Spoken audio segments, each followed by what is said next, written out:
Welcome to our channel the village dish. இன்னைக்கு குழிப்பணியாரமும் புதினா சட்னியும் தான் செய்ய போகிறோம்.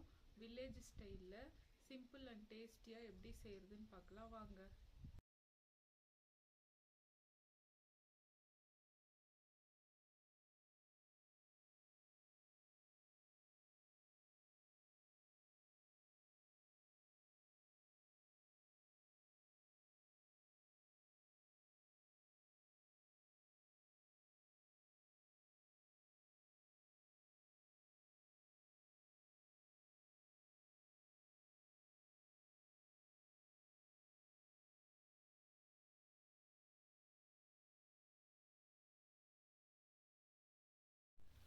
ஃபஸ்ட்டு நம்ம புதினா சட்னி ரெடி பண்ணிக்கலாம். புதினா சட்னிக்கு தேவையான புதினாவை நம்ம மாடி தோட்டத்திலிருந்தே கட் பண்ணி எடுத்துக்கலாம்.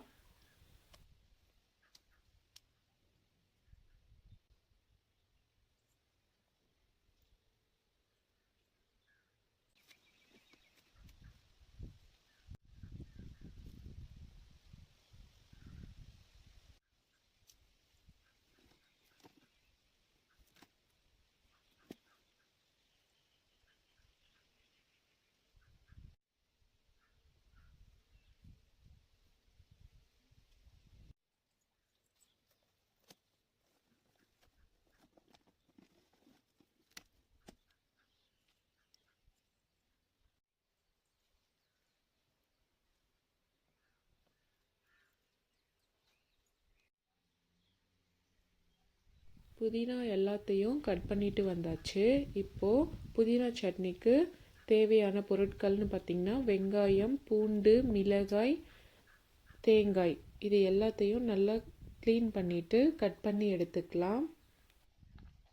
2 துண்டு தேங்காய், 15 சின்ன வெங்காயம், ஒரு பூண்டு, காய்ந்த மிளகாய் 5. நீங்கள் பச்சை மிளகாய் வேணும்னாலும் பச்சை மிளகாய் சேர்த்துக்கோங்க. நான் காஞ்ச மிளகாய் தான் எடுத்திருக்கேன்.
வெங்காயம், பூண்டு, மிளகாய், தேங்காய் எல்லாத்தையும் க்ளீன் பண்ணி எடுத்து வச்சாச்சு. இப்போது புதினாவை க்ளீன் பண்ணி கிள்ளி எடுத்துக்கலாம்.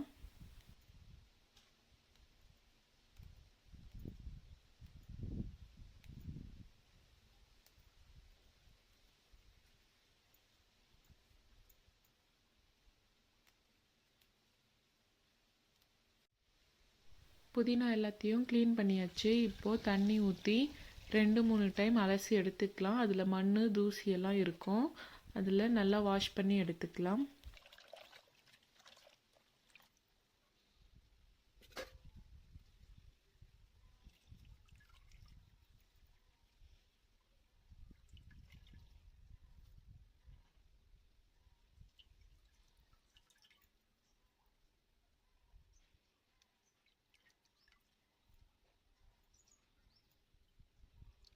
புதினா சட்னி செய்கிறதுக்காக அடுப்பு பற்ற வச்சுட்டு அது மேலே ஒரு மண்வானல் வச்சுக்கலாம். மண்வானல் நல்லா சூடாகட்டும். வானல் நல்லா சூடானதும் 3-4 ஸ்பூன் எண்ணெய் ஊற்றிக்கலாம். கொஞ்சம் எக்ஸ்ட்ராவே ஊற்றிக்கலாம். நம்ம தண்ணி ஊற்றாமல் எண்ணெயிலே வதக்கி எடுக்கணும். அப்போ தான் சட்னி நல்லா இருக்கும். எண்ணெய் நல்லா சூடானதும் கடுகு ஒரு 1/2 டேபிள் ஸ்பூன் போட்டுக்கலாம். கடுகு நல்லா பொரியட்டும்.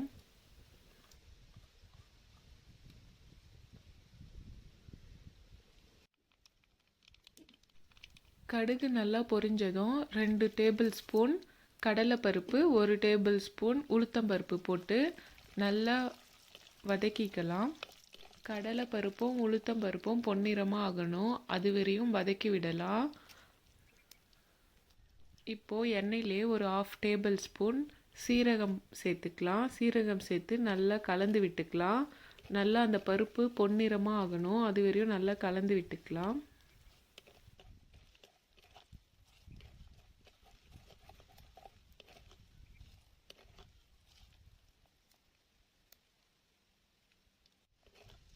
கடலைப்பருப்பும் உளுத்தம்பருப்பும் கோல்டன் ப்ரௌன் கலர் வந்துருச்சு. இப்போது ஒரு கொத்து கருவேப்பிலை சேர்த்துக்கலாம். நல்லா பொரிஞ்சதும் 4-5 காஞ்ச மிளகாய் சேர்த்துக்கலாம். சேர்த்துட்டு நல்லா கலந்து விட்டுட்டு நம்ம உரித்து வச்சுருந்தோம் இல்லைங்களா சின்ன வெங்காயம் 15, அதை சேர்த்து நல்லா வதக்கி விடலாம்.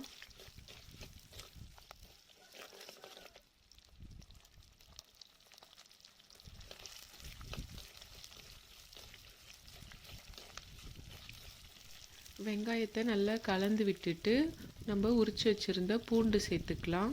பூண்டு சேர்த்து நல்லா கலந்து விட்டுக்கலாம். வெங்காயம் நல்லா வதங்கட்டும். ஒரு கண்ணாடி பதத்துக்கு வந்த அப்புறம் நம்ம கட் பண்ணி வச்ச தேங்காவை சேர்த்துக்கலாம். சேர்த்து நல்லா வதக்கி விடலாம்.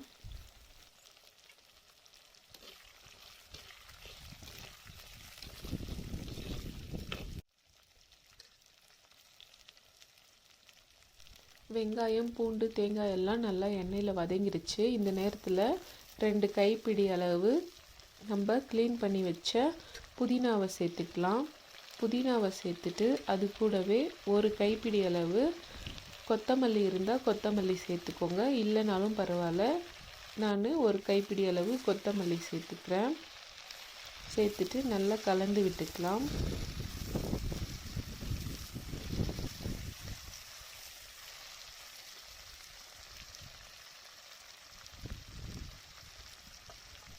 புதினா இலை சேர்த்து நல்லா கலந்து விட்டாச்சு.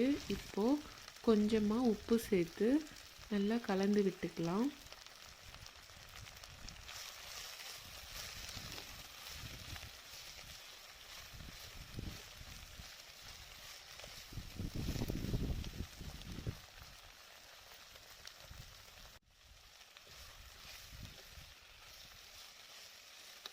தண்ணி ஊற்றாமல் எண்ணெயிலே இந்த மாதிரி வதக்கிட்டே இருக்கணும். அடிக்கடி கலந்து விட்டுட்டே இருங்க.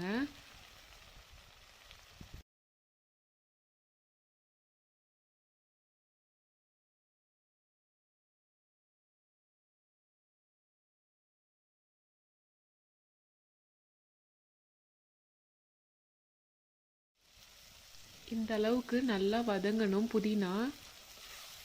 இதுதான் கரெக்டான பதம்.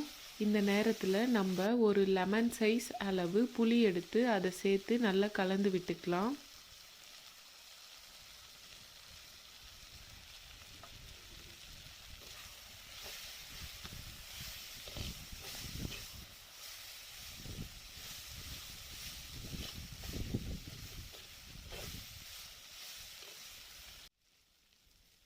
புளி சேர்த்து நல்லா 1 நிமிஷத்துக்கு வதக்கி விட்டாச்சு. இப்போது தனியாக ஒரு பிளேட்டில் எடுத்து ஆற வச்சுக்கலாம். அதுக்கப்புறம் அரைச்சின்னு வந்துடலாம்.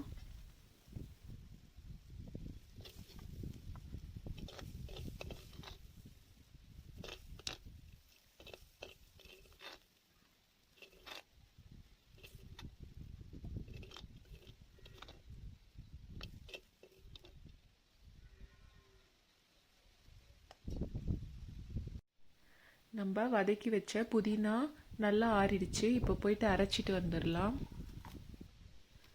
அவ்வளோதாங்க, புதினா சட்னி ரெடி ஆயிடுச்சு. இப்போ நம்ம குழி பணியாரத்துக்கு தேவையான வெங்காயத்தை கட் பண்ணி எடுத்துக்கலாம். 2 பெரிய வெங்காயம் எடுத்திருக்கேன். 2 பெரிய வெங்காயத்தை பொடியாக கட் பண்ணி எடுத்துக்கலாம்.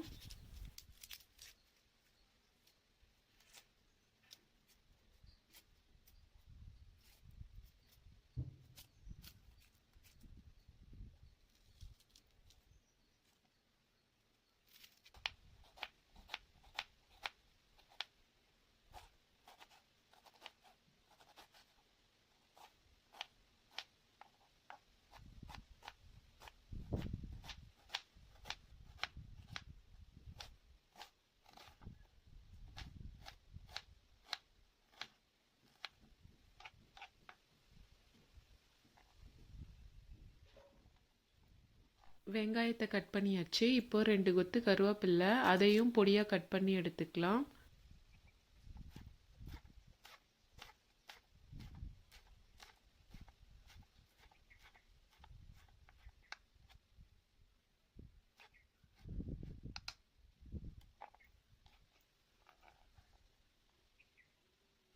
அடுத்து கொத்தமல்லி கொஞ்சம் நிறையாவே எடுத்துக்கலாம், அப்போ தான் நல்லா டேஸ்ட்டாக இருக்கும். அதையும் பொடியாக கட் பண்ணி எடுத்து வச்சுக்கலாம்.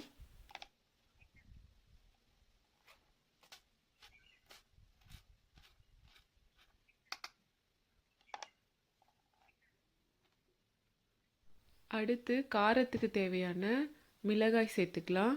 பச்சை மிளகாய் இருந்தால் பச்சை மிளகாய் சேர்த்துக்கோங்க. நான் காஞ்ச மிளகாய் தான் எடுத்திருக்கேன். ஒரு 5-6 காஞ்ச மிளகாய் எடுத்து அதையும் சின்ன சின்ன பீஸாக புட்டு போட்டுக்கிறேன்.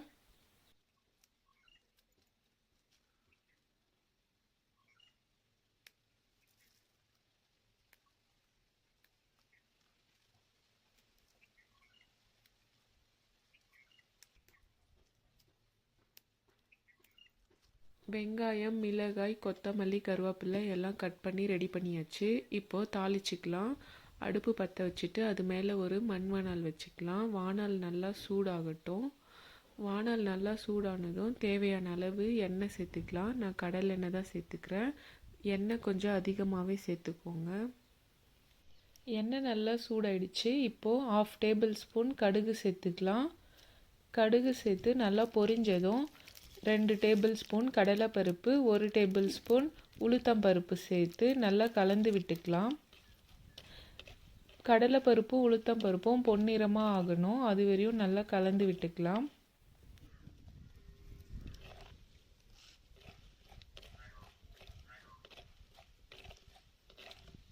கடலைப்பருப்பும் உளுத்தம்பருப்பும் நல்லா கோல்டன் ப்ரௌன் கலர் வந்துருச்சு. இந்த நேரத்தில் 1 டேபிள் ஸ்பூன் சீரகம் சேர்த்துக்கலாம். சீரகம் சேர்த்து நல்லா கலந்து விட்டுட்டு நம்ம கட் பண்ணி வச்சுருந்த கருவேப்பிலை சேர்த்துக்கலாம். கருவேப்பிலை பொரிஞ்சதும் வெங்காயம், மிளகாயை சேர்த்து நல்லா வதக்கி விடலாம்.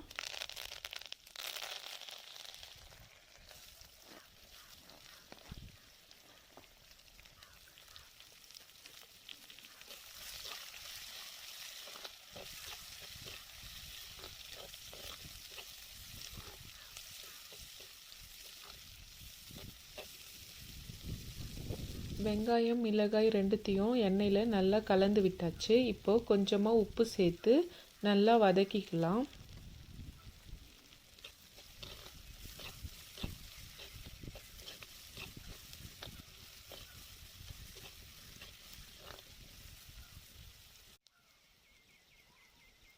வெங்காயம் நல்லா வதங்கியாச்சு. இந்த நேரத்தில் கடைசியாக ஒரு கைப்பிடி அளவு கொத்தமல்லி சேர்த்து நல்லா வதக்கி விட்டுக்கலாம்.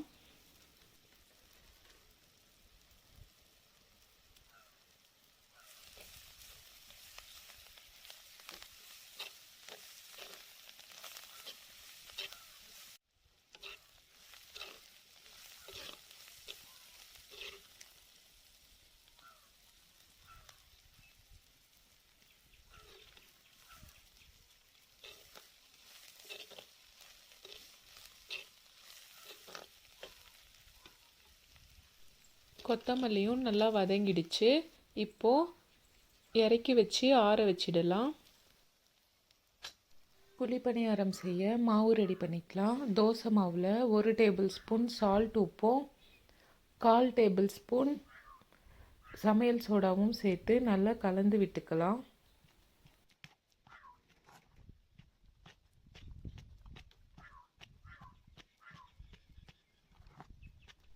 உப்பும் சோடாமாவும் போட்டு நல்லா கலந்தாச்சு. இப்போது நம்ம ரெடி பண்ணி வச்சுருந்த குழிப்பணியார மசாலாவை அதில் சேர்த்துக்கலாம்.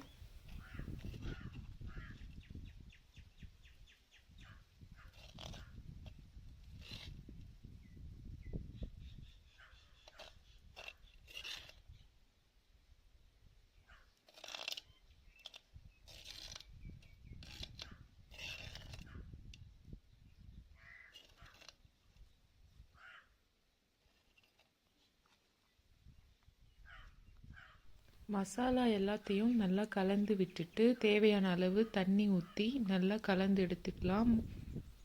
குழிப்பணியார மாவு கொஞ்சம் திக்காக தான் இருக்கணும், ரொம்ப தண்ணி மாதிரி இருக்கக்கூடாது. இந்த அளவுக்கு கலந்து எடுத்துக்கோங்க.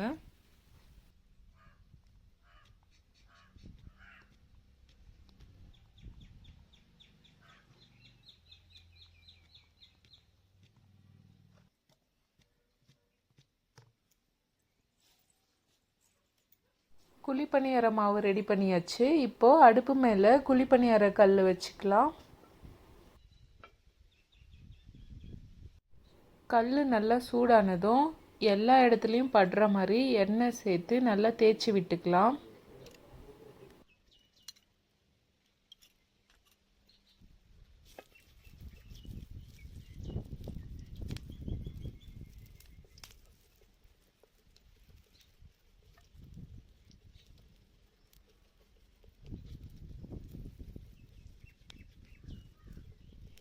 எண்ணெய் போட்டாச்சு. இப்போது மாவு எடுத்து கொஞ்சம் கொஞ்சமாக எல்லா குழியிலையும் ஊற்றிக்கலாம்.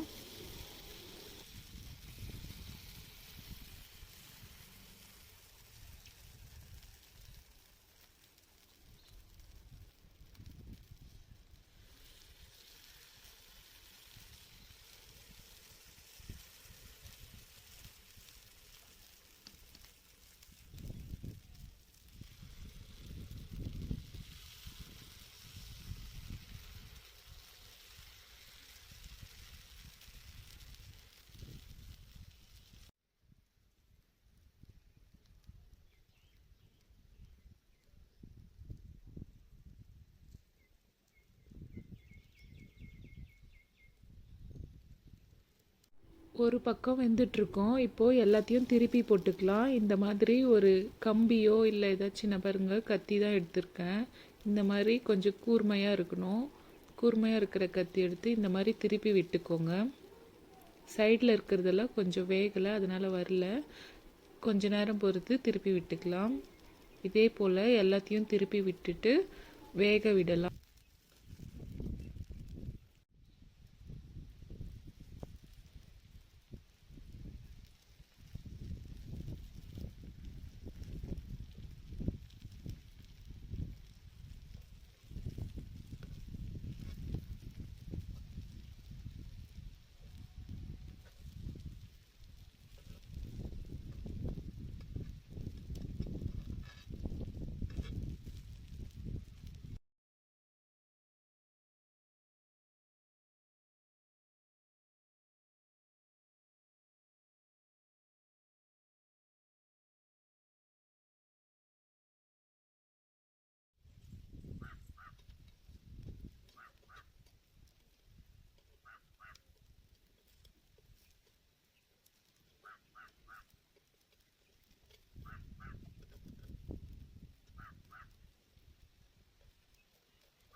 எல்லா பக்கமும் இந்த மாதிரி திருப்பி திருப்பி போட்டு வேக விடணும். அப்போ தான் எல்லா பக்கமும் நல்லா வேகும், மாவு இல்லாமல்.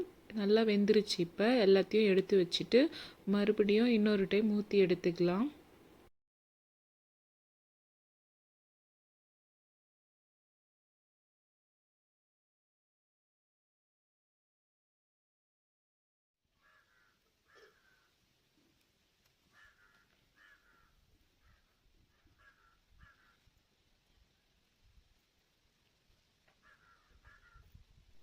மறுபடியும் எல்லா குழிலையும் எண்ணெய் சேர்த்து நல்லா தொடச்சி விட்டுட்டு மாவு எடுத்து அதில் ஊற்றிக்கலாம்.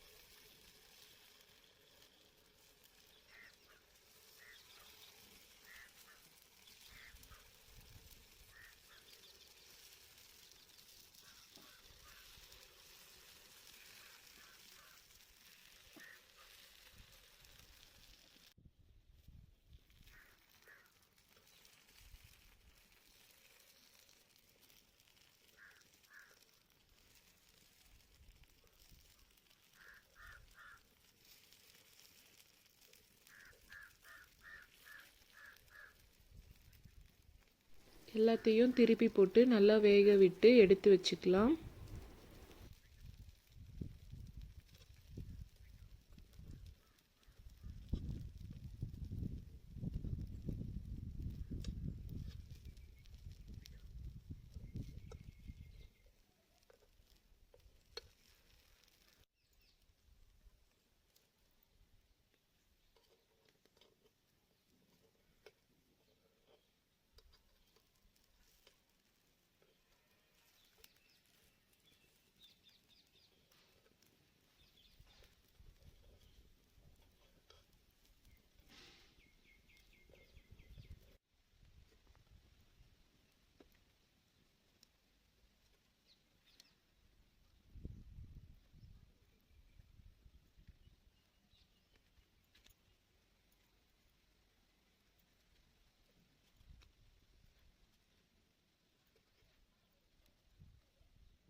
குழிப்பணியாரம் ரெடி ஆயிடுச்சு. இப்போது பிளேட்டிங் பண்ணிக்கலாம். பிளேட்டிங் பண்ணிவிட்டு எப்படி இருக்குன்ட்டு டேஸ்ட் பண்ணி பார்க்கலாம்.